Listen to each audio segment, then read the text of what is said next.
Hi, in this video we're gonna be talking about some tips and some may call it tricks on how to brew a good cup of tea, a tasty cup of tea, and how to get the maximum taste out of it, and how to improve our tea techniques. Mostly I'm gonna be talking about it having Gong Fu Cha in mind, the Chinese way of brewing tea, one of the traditional Chinese ways of brewing tea. But most of these techniques and tips can be applied to what we call Western method of brewing tea and how we used to brewing tea in the West. So let's start with the basics, because what may seem obvious to some may not be so obvious to others. So we will cover all the points, some basic techniques as well as some more advanced, you may say. So the first most essential part is, of course, the tea itself. The tea, has to be of good quality. If you don't have a good quality tea, you can improve it only so much by applying certain techniques or, certain tricks. So loose leaf tea from a good producer, from a trusted source, is the key to good tea brewing. And in this video I'm gonna be brewing oolong tea from Wushan.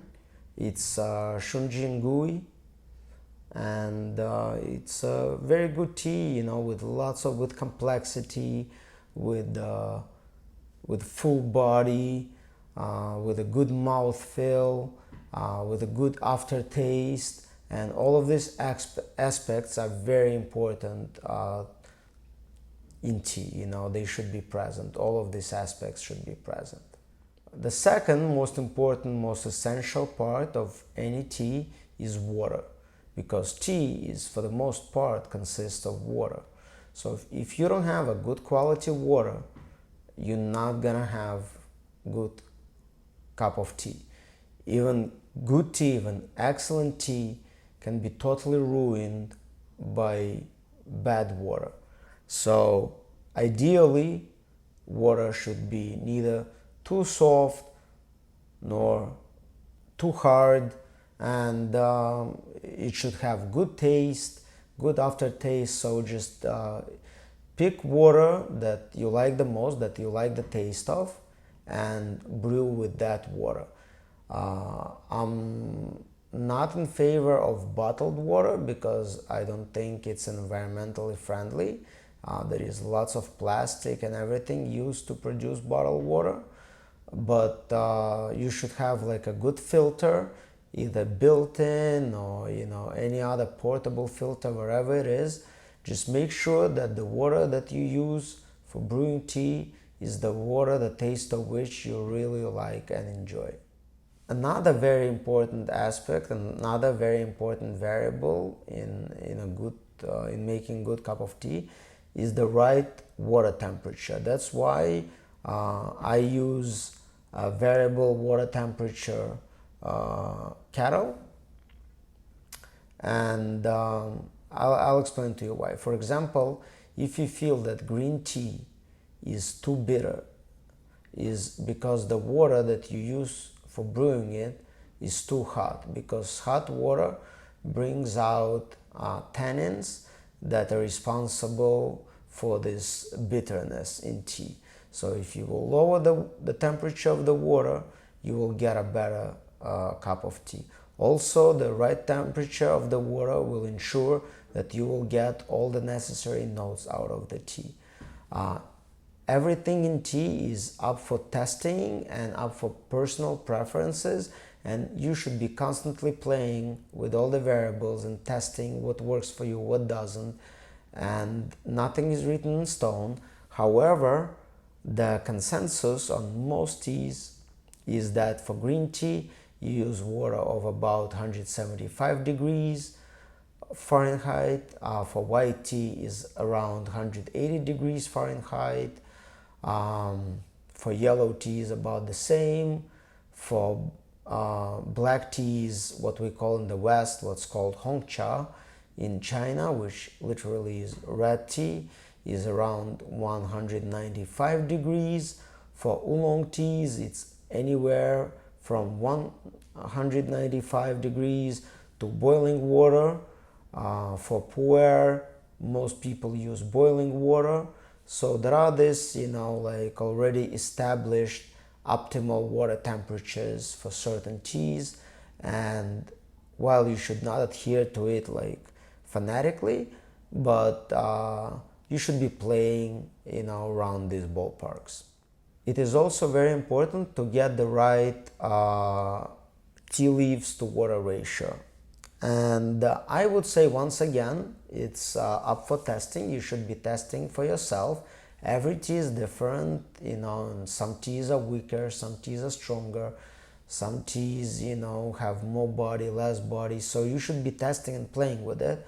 But generally speaking, I would say that a good tea leaves to water ratio is about 1 gram per every 100 milligrams of water when you're brewing it Western method, and about 2 grams per every like 30 milliliters when you're brewing with Gong Fu Cha. So like play with it. This is just my suggestion, my personal suggestion. Another very important aspect is time. So it's very important not to overbrew.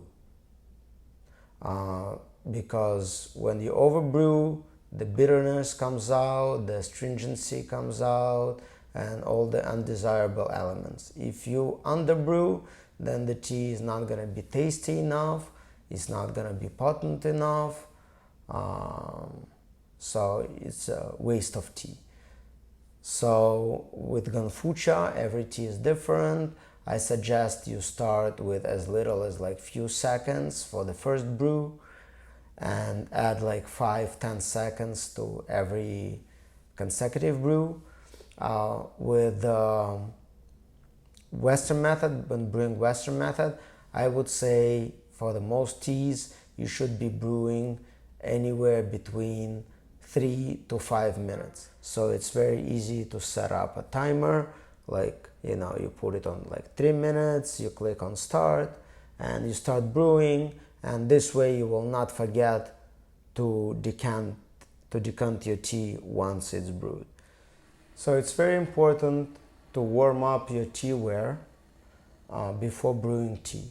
There are many reasons for it, and especially if you have like clay teaware, it's important to open up your clay, the pores in your clay, to let it mix with the tea.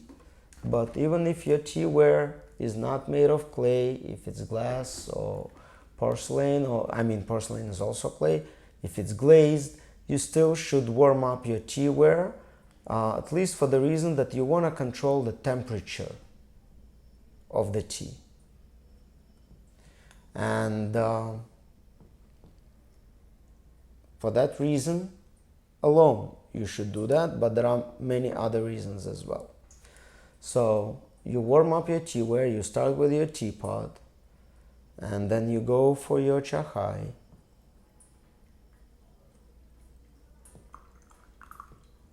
And while your teapot is still hot, you smell the leaves, the dry leaves.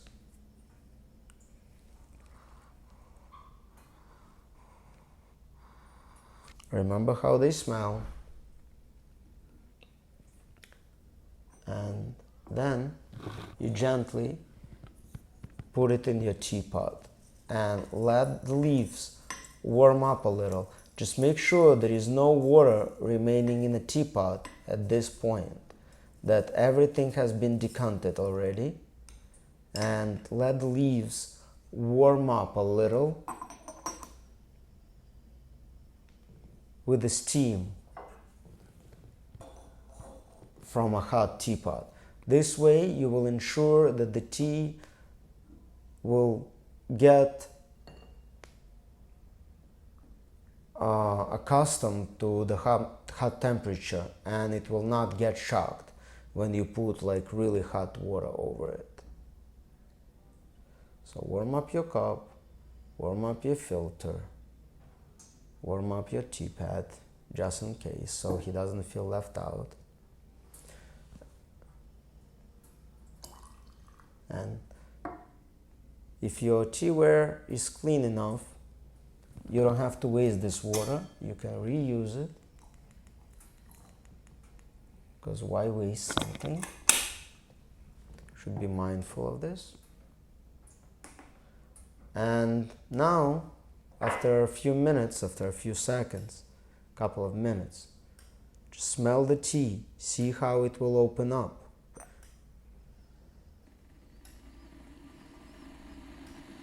And you will be amazed with the difference that it made.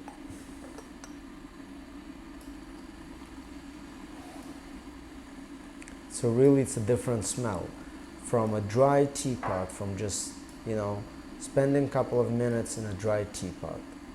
So now we are ready to brew the first cup of tea.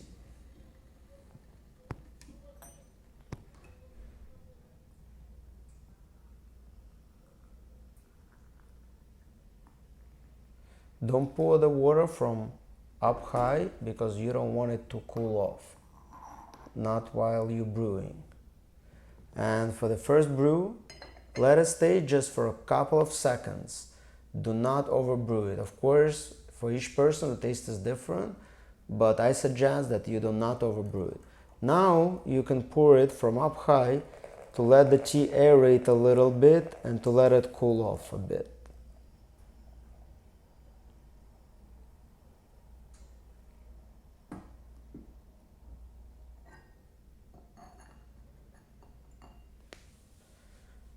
Just observe the steam, observe the color, enjoy the tea, because tea is about aesthetics, it's about patience, it's about paying attention, it's about connecting.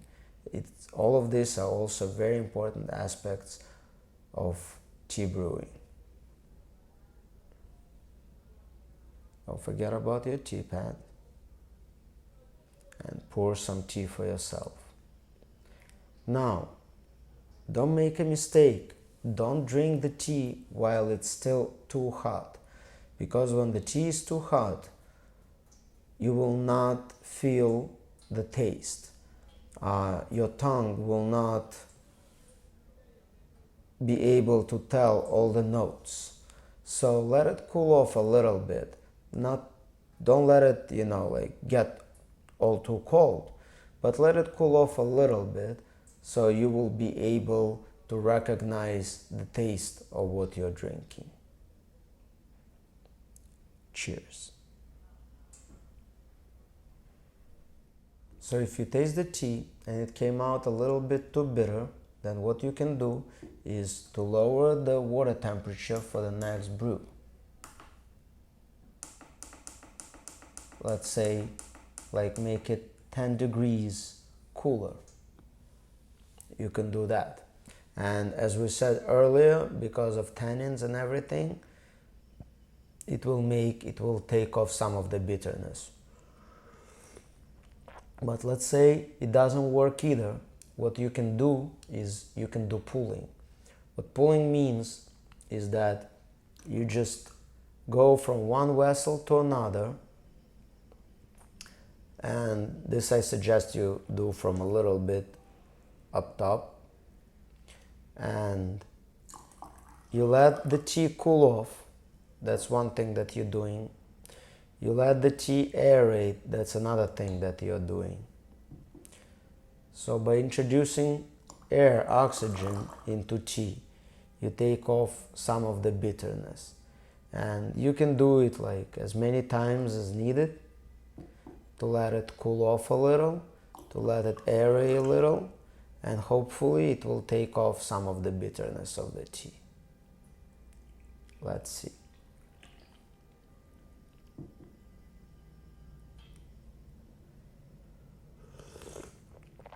Yes, it does help. On the other hand, if the taste of the tea is not strong enough, or let's say This is already your like 10th, 11th, whatever brew, and the tea is losing its taste. Then you can increase the temperature of the tea, of the water, and by increasing it you will bring out some of the taste. Now, what if the tea is still, it's like too weak, it doesn't give you the taste that you need. It doesn't fit for all teas, but for some teas like the one that we're brewing right now, you can break the leaves a little bit. You can break them like right before you're about to brew them, and by doing that you will release the oils that are trapped in the leaves, and these oils are responsible for the taste. And important thing to remember is not to do it ahead of the time. Don't pre-do it like an hour before, or don't do it like if you understand that all of your tea is too weak, don't do it in advance so it will like be stored in this broken way, because what will happen, the oils from your tea, they will evaporate, and your tea will lose the taste like almost completely. And this is what happens to most of the tea in tea bags, because the tea that is used in tea bags is all consists of broken leaves that don't have any oils in them anymore, and that's why there is not much taste in that tea. So do it right before you're about to brew the tea, and it may help you to bring out some of the taste. Now, it's very important to drink tea in the right way, and what I mean by that is when you drink tea, you have to breathe also through your nose. Like you make a sip, and almost right away as you're gulping it down, you exhale through the nose, and it will bring some of the aroma out. Also, while drinking tea, don't be shy to slurp.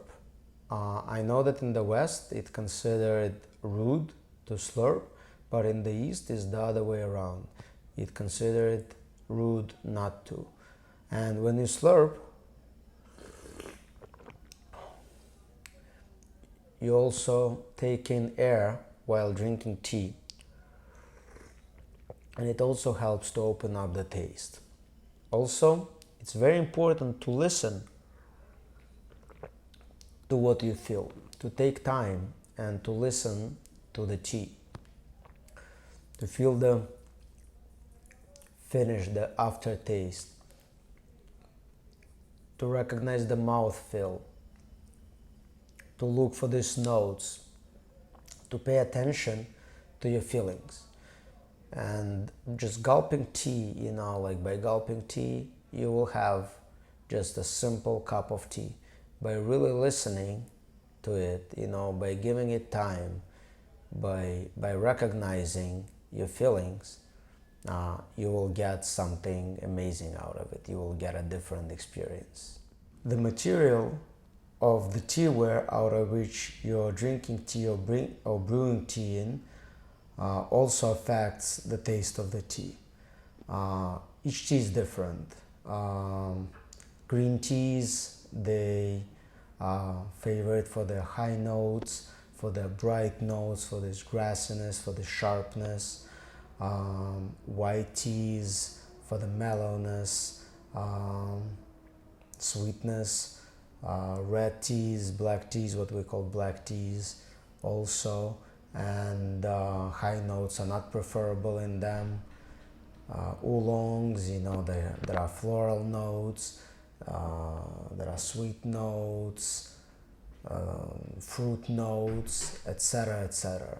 So each tea is different, and therefore teaware for each tea also should be different, and you should establish it for yourself, which material works best for your tea. There are clay cups and clay teapots that are made of more porous material. There are clays that are more rich in iron, for example. There is porcelain that is like very thin and very neutral. Glazed clay that is also very neutral, like lets you taste the tea as it is, so to say. Jianzhan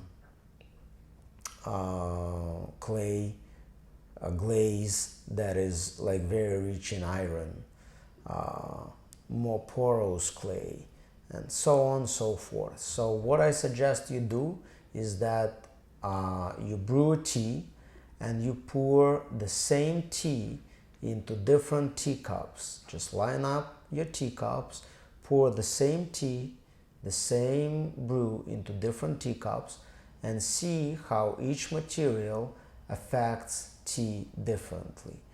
And then you can establish, like just take notes, write down, like I like this tea with this kind of material, I like to pair this tea with this kind of material. And once you establish it with cups, then you can move to teapots, because by that time you will already have a better idea, and teapots are a little bit more expensive, of course. And also forgot to mention silver teaware, silver teacups, silver teapots. These are very expensive, but it's an interesting experience. At least try, maybe your friends have it or something. And yes, so the material of the teaware in which you're brewing tea and out of which you drink tea can affect the taste of your tea tremendously. So I hope it was helpful, and I hope that it will help to improve your tea brewing techniques. I hope that it will allow you to enjoy tea even more, and I hope to see you again on our channel. Cheers.